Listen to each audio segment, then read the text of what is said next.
Hey folks, it is the Nutty Knife Guy.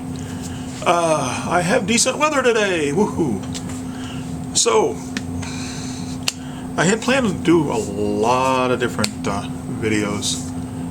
Last couple of weeks, I am sorry circumstances conspired against getting a video made, but I'm going to make one today. And I had some trouble deciding what the video was gonna be.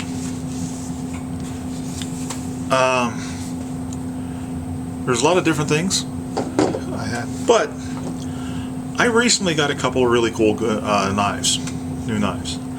Now I had bought, I pretty much get like new knives at least once a month. But the last ones I got were budgets, things that I liked and everything like that, but not really immediately worthy of their own video. Some of them will get one eventually, but I got a couple of new ones that are actually quite good.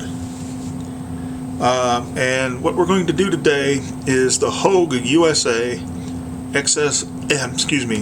EX-F02. This is my first Houge knife, and I'm very impressed. Now, I like my knives simple. I think beauty comes from elegance and simplicity, and this is it. This is a very functional knife. 154 cm steel, designed by I guess somebody I haven't heard of. I'm going to have to Google him, but an Elishewitz.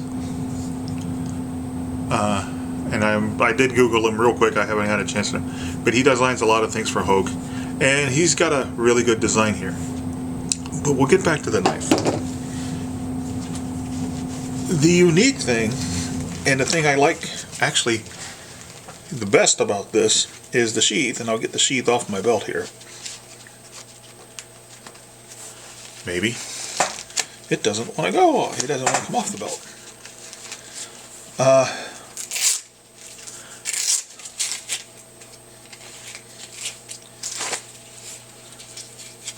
Now I gotta kind of put this.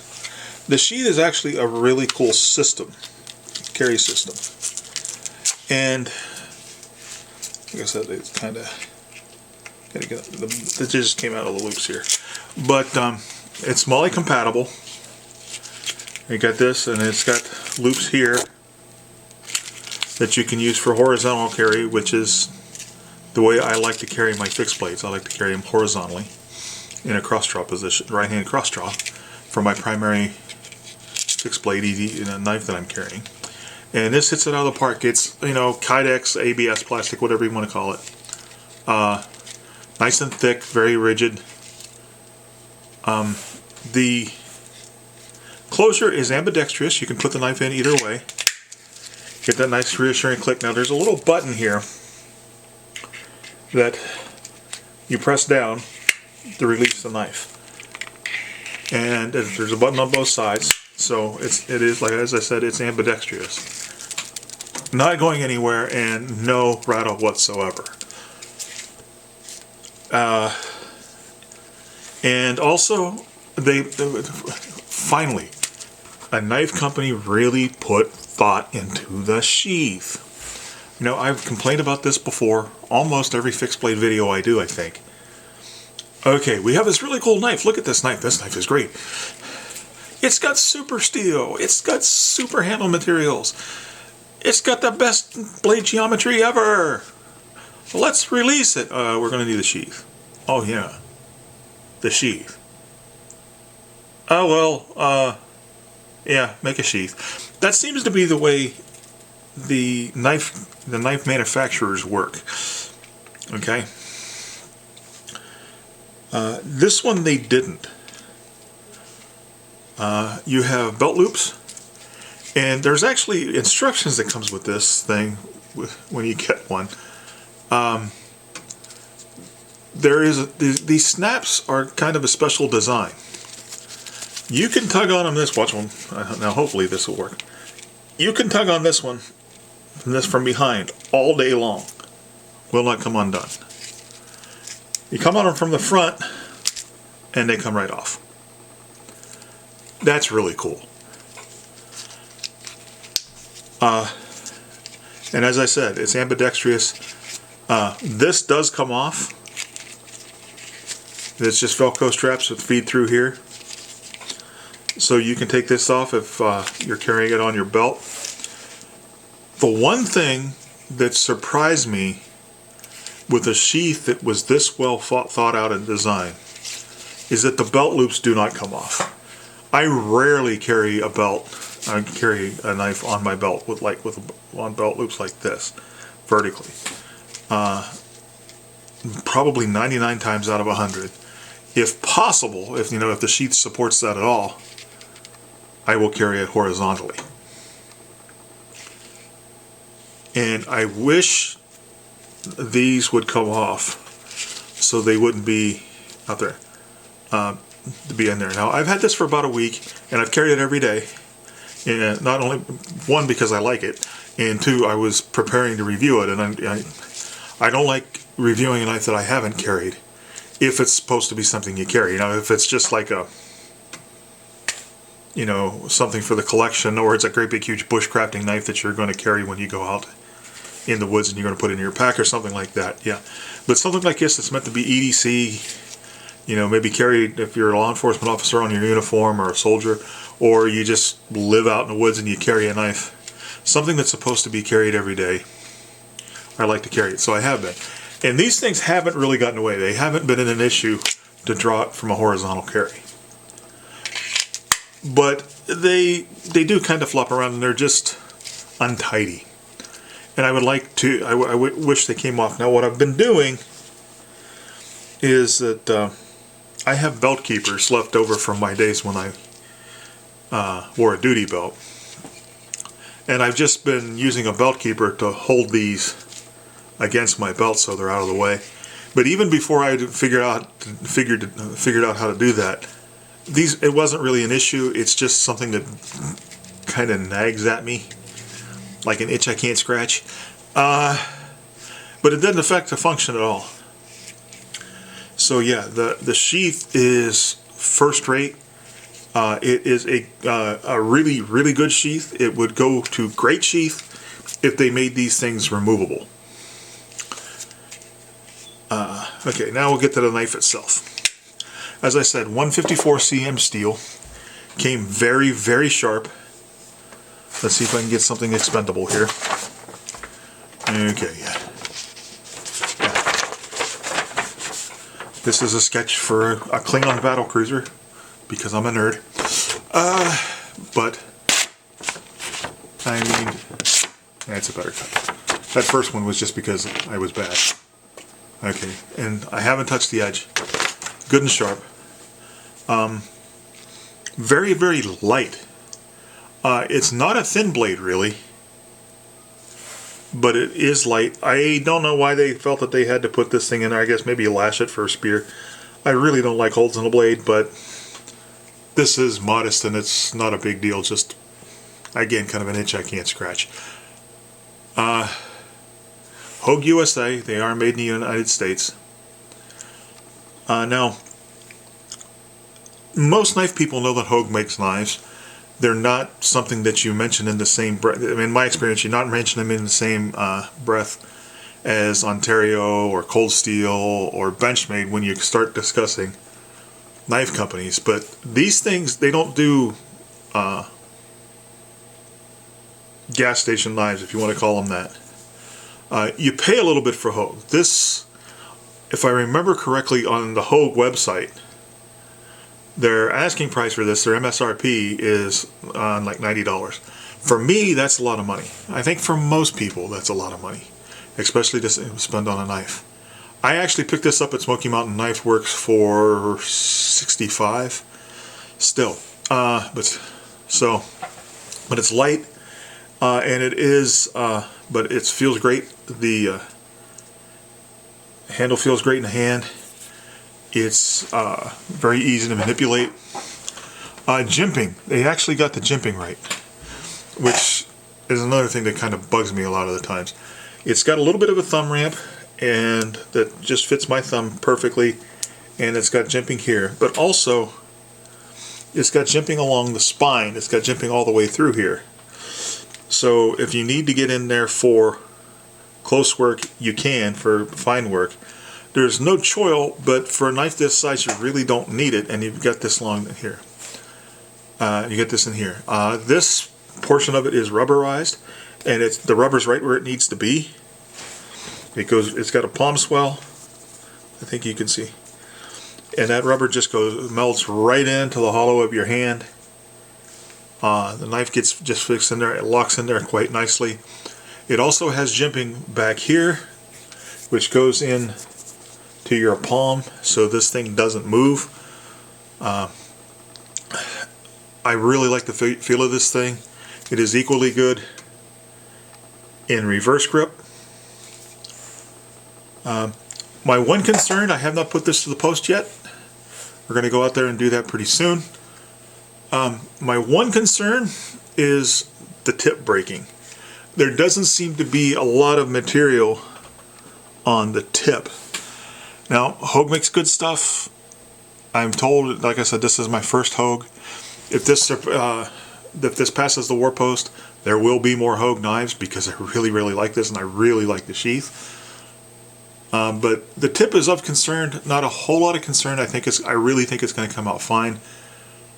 I would have liked to see more of a kind of a wedge at the end where the point comes up sharply. And if I were to design this, I would get rid of the swedge, or at least not make the swedge so pronounced so there's more behind the tip. But it could function just fine. As a matter of fact, it probably will. But that's just an observation. Another thing that I would like better in this, if I had just a few more millimeters right here for a guard, and again, this is just kind of a personal thing with me. This thing locks into the hand well enough that I really don't worry about sliding up on the blade. But a little bit more of a hand guard here, maybe even 2 millimeters, would just give me a little bit more peace of mind. Other than that, I really, really like it. I like this a lot. And as I said, when you couple this with this excellent sheath, as I said, if you made the belt loops removable, it would be better. Houge, if you're listening to a shrub like me, think about just making these snap-on, snap-off.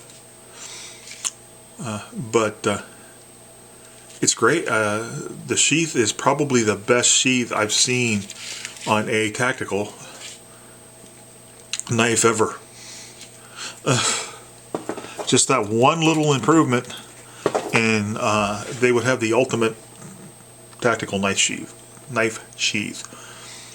So it's got a fuller, you can see here. I mean, as I said, this is a nice aggressive looking knife. Just very, very clean, no frills, but that's the way I like my knives. This, to me, no frills and utilitarian is beautiful. I like it that the point is pretty much in line, straight line back to the handle for thrusting. Now, this is a tactical knife. Yeah, you can use it for bushcraft. It probably would make a decent camp knife.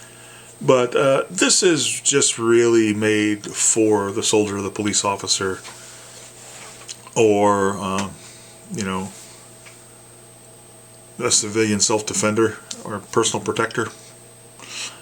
I think it's primarily a fighting knife with utility use, but we'll put that to the test. And I'm going to shut up now. So we're going to go out and test the Houge EX-F02. And I really hope it does well, because so far I love it. Okay, we'll start with my version of the patented Down the LB all day. Drop test on my high-tech testing apparatus here. That's pretty straight. I think my release was a little off. Try that again. And also this isn't flat. Does want to drop a little bit. A little handle heavy it looks like. There, that one was pretty straight. One more time. Yeah, straight and true. I just have to do it right. Okay, let's try some. One more time and let's test the bite. See if I can get a place that doesn't already have a hole in it.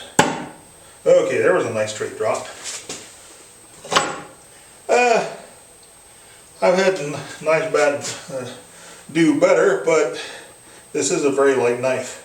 And sometimes it does want to fall over. But if I release it right, we're good.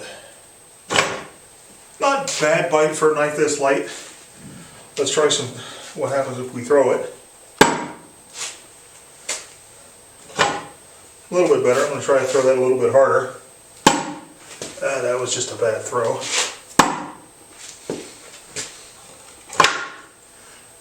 It's not bad for a knife.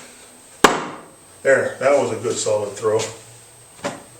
Yeah, not bad, but it's very thin and it is a relatively light knife. Okay, now to face my fears about this knife. And I am capping my knife for safety here. Let's see what the tip is capable of. Okay, I'm going to bring this over here before I twist it to let you guys see how deep that is. That's probably 1/3 to 1/2 of an inch.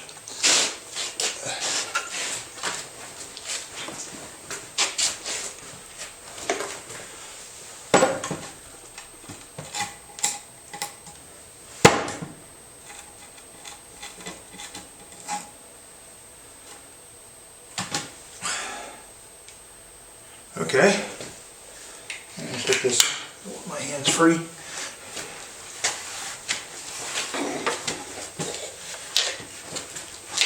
These are the 2 gouges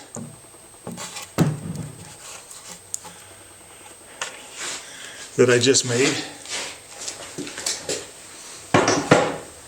And at least on first inspection, there are no issues with this tip.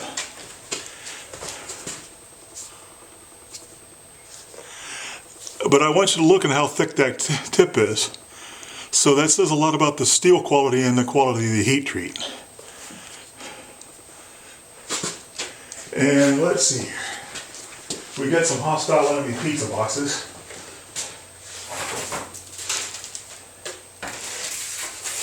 Since they're here, may as well use them, right? That's pretty good whack considering I'm holding it and it wasn't even attached to anything very well. That is a pretty nice gash. To the war post, Robin. To the war post.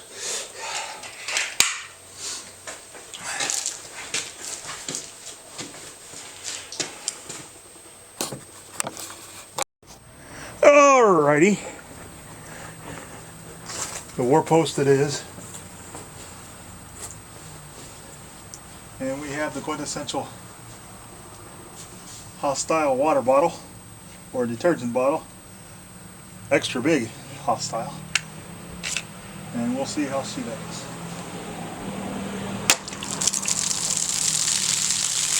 Very nice cut.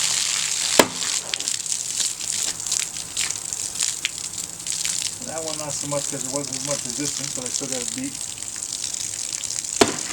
And there's not enough weight back there to really do anything else, but that first cut just was devastating.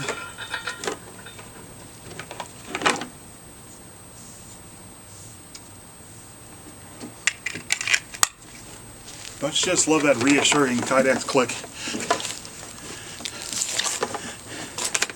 Okay, that first cut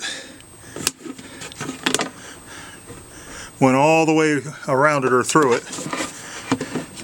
That's a bad day for a lizard man zombie ninja. Am I getting this? Alright, and then that second one, even when there was very little resistance, still got a pretty good in it. The stab just kind of poked a hole in it, but all that water was out of there, so nothing to be done about that. Let's see how she does against the pressure treated wood.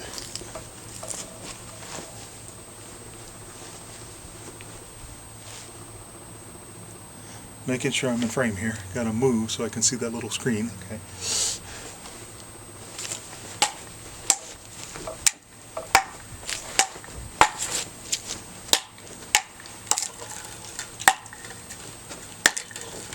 Whoa! Okay, that was painful. I just smacked my knuckle on that, but that's just, it shows me I haven't been out here enough.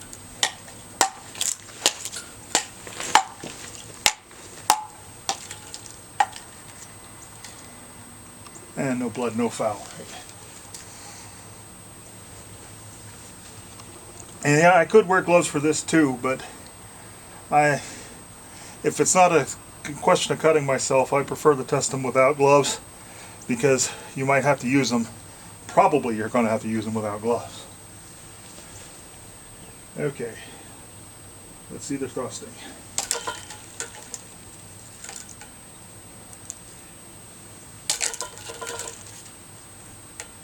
Okay, this thing doesn't bite very well, and that's weird considering how thin it is behind the tip. There, I got a little bit of a bite, but I'm a little bit surprised. I thought it would, the way this tip is designed, I thought it would bite more.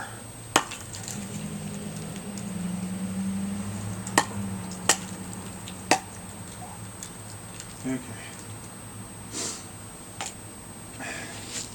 Some good hard swings. Let's see if I can hurt myself again.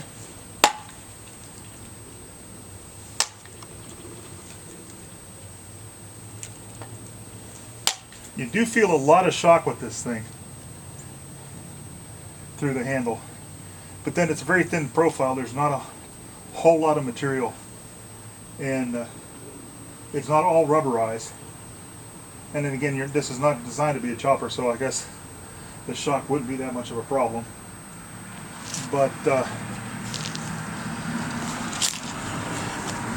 the tip and the edge held up just fine. And the coating, the black coating on this, not so much as a scratch. A little bit of goo here on it, stuff, a little gunk on it, but there's no scratches or anything. That's pretty impressive. Okay. Vampire deterrent. Give me a second.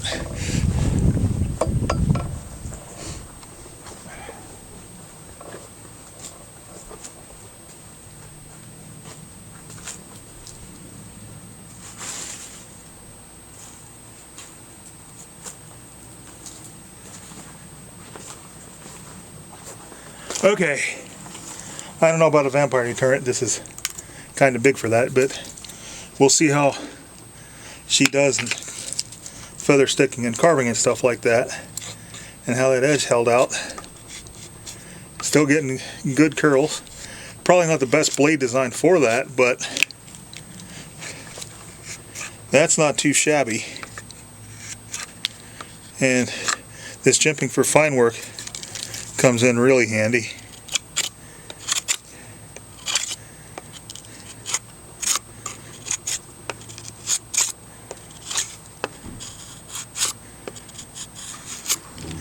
Pretty good. Okay, let's see. We can do just a little bit of carving here.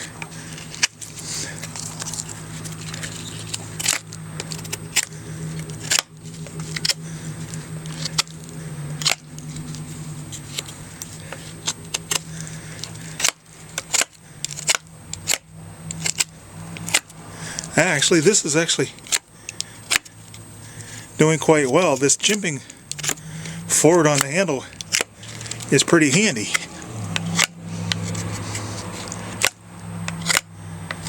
I think this is maple,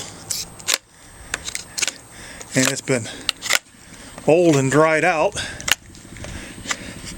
and I'm not going to sit here and let you, I really can't get it sharpened because it's part of it, but that's not too bad at all for a knife of this size.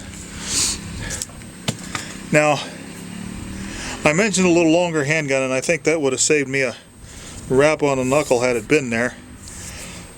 But this is a small knife, and you're not supposed to be swinging it at pressure-treated wood. And people who comment often all the time that you're not supposed to be swinging knives at pressure-treated wood, I know that. But if you can swing a knife at pressure-treated wood and not damage the edge and not damage the tip, then it's probably going to be okay for anything you do that you're supposed to use a knife for. Okay? I guess I'll get my fame out of there so you're not talking to my belly. You're not listening to my belly talk. But guys, I am pretty impressed with this, and we'll go downstairs and I'll tell you why. Okay, folks, I gotta tell you, I guess I already told you, I'm really loving this thing. Now, guys, I don't edit except when I'm changing locations. And I don't know if you can see it clearly on there, but I wrap my knuckle and I've got a nice lump there. But I do not edit out when I do something like that, because it can be indicative of a knife. Now in this case, I just missed. One of the reasons I have that swinging target is that I practice fighting with blades, and as it's moving back and forth, it makes me judge distance. Now I haven't been out there in a long time, been busy, the weather, things like that. I'm an old man, I'm riddled with arthritis, I can't go out in the rain and cold and practice no matter what like I did when I was younger. So I had a lot of misses, and this was one of them. Now having said that, it is possible, I can't say for sure, but if this had a little bit more of an overhang, that wouldn't have happened. Now, again, I do get a lot of comments, well, not a lot of comments, but more than a few comments on my channel about how it's not fair to test these knives against pressure-treated wood. And I suppose that is true. Particularly, I got that a lot of comments like on my Buck 120 review. And the thing of it is, they either didn't watch the entire review, or they certainly didn't watch the second one, which that knife redeemed itself. Now, as I said out in the other segment, my thinking is that if you can do that and swing this against pressure-treated wood, or any knife against pressure-treated wood, and it has minimal to no damage, then chances are anything you're going to actually do with it in the real world that it is designed to do, it will do with no problems. I want to give people an idea of how far they can take a knife and without damaging it to the point where it's not functioning. I don't try to break the knives. I try to ensure that it will do what it is supposed to do without breaking. And if I go beyond what it's supposed to do. Now in this case, this is basically a tactical knife. Minimal use for utility, although it did handle some of the utility stuff very well. This design for somebody in law enforcement or military profession, or or if you're, you carry a knife for personal defense, for personal protection, this is it. This is what this is designed for. So no, are you going to be attacked by a piece of pressure treated wood? No. But on the other hand, if you cut into a potential adversary, lizardman, zombie, ninja, and hit bone, the bone is not going to cause enough damage your knife and make it less functional. in this situation, you are putting your life on the line. So I don't want adequate for, in that case, I don't want the knife to be adequate for that task. I want it to be more than adequate. That's the thinking behind the whole swinging it at that pressure treated wood. Okay, now, it's been through the water bottle a couple of times. It's cut cardboard. It's been thrown into a wooden stool. And it's done some feather sticking and a little bit of carving. How'd the edge hold up? That is pretty damn good.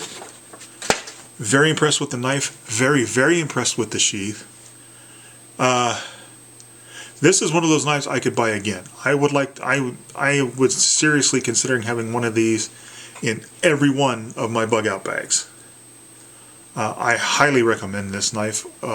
If nothing else, the knife is an excellent knife, and it comes with an excellent, well-designed sheath. Other than some improvements that can be made, which aren't criticisms, just improvements that can be made, I don't have anything that can even be remotely considered negative to say about this knife. The only, and again, this is kind of a nitpick more than a criticism. When I was going up against that wood, you do feel a lot of shock, particularly through the jimping and the thumb here. You could really feel it when it did those impacts. But this is too short to really do any chopping, and you're not, if you're going up against a Lizardman Zombie Ninja, it's probably not going to be hard enough where that's going to be an issue. Now, but I thought you need to know that you're going to make an informed buying choice. But yeah, I really want some more Houge products. This thing is really outstanding. This is definitely going into my newly established EDC rotation. I usually, as I said before, I would carry the same set of knives until I found something better to replace one of them with.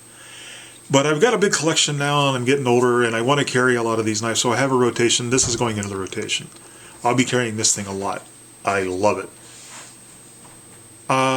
Next week, I have another knife that I have been wanting to get for a long time and finally bought, and that is this Boger Kalashnikov Automat out the front.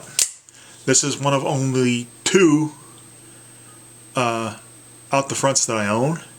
I haven't been a huge fan of out the fronts, but spoiler alert, this is kind of changing my mind on out the fronts, just this particular design anyway. This is next week's video. I'll be reviewing it. And with that, I will leave you with my usual admonishment to draw your knives only in just purpose, to sheathe them only with honor, and to remember that without knives, life would be dull and pointless. Please like, share, and subscribe to my channel. That really helps me out. It makes me happy, and it feeds the almighty YouTube algorithm. All hail the algorithm. And while I'm at it, I have recently been invited to join a Facebook group called World of Knives. Just Google that, World of Knives. He uses all caps. I believe it was the Backwoodsman that created this, but it's a knife channel that started by a bunch of that started as kind of a fellowship of the knife YouTubers, the knife related YouTubers. So check it out. We'll be posting. As a matter of fact, all my videos will be shared to that group. And go check out the Nutty Knife Guy on Facebook while you're at it. And with that, I bid you goodbye.